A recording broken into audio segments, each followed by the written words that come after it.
అందరికీ నమస్కారం.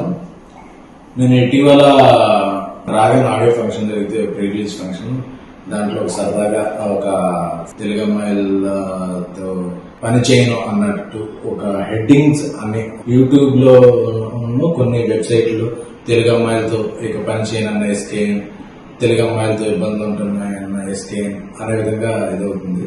ఈ మధ్యకాలంలో తెలుగు అమ్మాయిలు ఎక్కువగా ఇండస్ట్రీకి పరిచయం చేసిన అతి కొద్ది మంది నిర్మాతలు నేను ఒకరిని.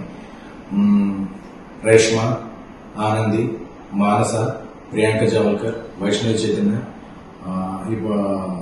ఐశ్వర్య, కుషిత, వీళ్ళందరినీ ఇప్పటివరకు ఇంట్రడ్యూస్ చేయడం, వర్క్ చేయడం జరుగుతుంది. అలాగే నెక్స్ట్ రాబోతున్న సినిమాలో హారిక, ఇంకొక కొత్త అమ్మాయి, ఇలా ఒక 8-9 మంది అమ్మాయిల్ని పరిచయం చేశారు. అలాగే ఈషా రెబ్బా, ప్రియా వడ్లవాణి, ఈ మధ్య ఇనయ్య, అలాగా ఆల్రెడీ ఇంట్రడ్యూస్ అయిన ఒక 4 అంటే 12-13 అమ్మాయిలతో నా కెరీర్ లో నేను పనిచేసింది 80% తెలుగు అమ్మాయిలు.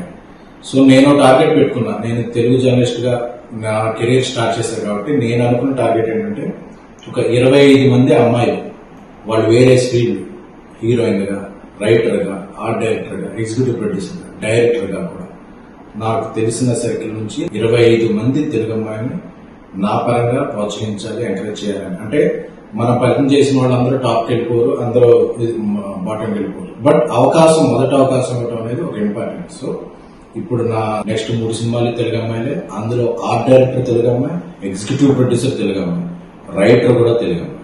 సో ఇంతమంది తెలుగు అమ్మాయిని నేను ప్రోత్సహిస్తున్నాను. సో ఏదో ఒక ఫన్ బాంటర్ లో జరిగిన ఒక చిన్న జోక్ ని అదేదో ఒక స్టేట్మెంట్ లాగా వద్దేయద్దు, దాన్ని స్ప్రెడ్ చేయద్దు అనేది నా కోరిక. ఎందుకంటే ఈ మధ్యకాలంలో ఇంతమంది తెలుగు అమ్మాయిలకి ఎవరు ఇవ్వలేదు.